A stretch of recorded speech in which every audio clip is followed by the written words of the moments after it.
যে হারে ভ্যাট বাড়ানো হয়েছে তাতে বিস্কুট, কেক, জুস সহ বিভিন্ন খাদ্যপণ্য চলে যাবে ক্রয় ক্ষমতার বাইরে, এমনটি বলছেন এই খাতের সংশ্লিষ্ট ব্যবসায়ী ও উদ্যোক্তারা। বৃহস্পতিবার সংবাদ সম্মেলন করেছেন তারা। বলেন, প্রক্রিয়াজাত খাদ্যপণ্যে ভ্যাট ও শুল্ক বাড়ানোর প্রস্তাব ভোক্তার স্বার্থ বিরোধী। বাড়তি কর প্রত্যাহার না হলে আন্দোলনের হুমকিও দিয়েছেন তারা। শতাধিক পণ্য সেবায় ভ্যাট এবং সম্পর্ক শুল্ক বাড়ানোর প্রস্তাব করেছে অন্তর্বর্তী সরকার, যার মধ্যে বিস্কুট, কেক, জুস, আচার, চাটনি, টমেটো সস সহ বিভিন্ন প্রক্রিয়াজাত খাদ্যপণ্যের উপর 5% থেকে বাড়িয়ে 15% ভ্যাট বসানো হয়েছে। বৃহস্পতিবার রাজধানীর ঢাকা ক্লাবে সংবাদ সম্মেলনে এসে এই বাড়তি করের বোঝা প্রত্যাহারের দাবি জানালো বাংলাদেশ অ্যাগ্রো প্রসেসর্স অ্যাসোসিয়েশন বাপা। ব্যবসায়ী ও উদ্যোক্তারা বলছেন, এমনিতেই খুঁড়িয়ে খুঁড়িয়ে চলছে এই শিল্প, এখন আরো চাপে পড়তে যাচ্ছে শ্রমজীবী প্রান্তিক কৃষক ও নিম্ন আয়ের মানুষ। আজকে যখন 5 টাকা যখন বিস্কিটের উপর যখন ভ্যাট বাড়াবেন, কালকে থেকে আমি কিন্তু 2টা বিস্কিট কমাই দেব, বিকজ না হলে কিন্তু আমি সরকারের ভ্যাট দিতে পারবো না। আর আমি কিন্তু ভ্যাট বৈধ অবৈধ কোনো কাজ আমার পক্ষে করা সম্ভব না।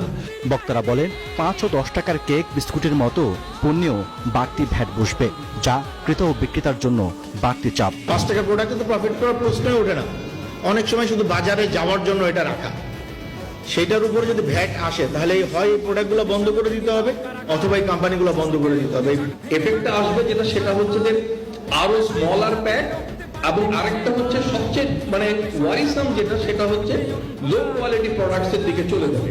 এই সমস্যাগুলোকে ওভারকাম করার জন্য আমাদের সুযোগ সুবিধা না দেওয়ার পরিবর্তে যদি উইথড্র করে আরো পরের বোঝায় চাপানো হয়, ইট ইজ কাউন্টার প্রোডাক্টিভ। এক সপ্তাহের মধ্যে এই বাড়তি করের সিদ্ধান্ত প্রত্যাহারের দাবি জানান উদ্যোক্তারা, নইলে রাস্তায় নামার হুমকি দিয়েছেন তারা। এই যে ভ্যাট বা ট্যাক্সের কথা বলেছে, এটা ইমিডিয়েটলি উইথড্র করা উচিত, এবং উইথড্র করলে লাভ হবে কি, আমাদের যে কনসিস্টেন্সিটা থাকবে, এই ইন্ডাস্ট্রিটা গ্রো করবে, প্রসেস ফুডের আরো নতুন নতুন ইনভেস্টমেন্ট আসবে। যদি সরকার না মানে তাহলে আমরা শিল্পকর্তারা বন্ধ করতে বাধ্য হব। আমরা এই ছাড়া কোনো উপায় নেই, আমরা রাস্তা নামব। একই সাথে গ্যাসের দাম বৃদ্ধির সিদ্ধান্ত থেকেও সরে আসার দাবি জানান তারা। রিয়াদ সুমন, নিউজ 24, ঢাকা।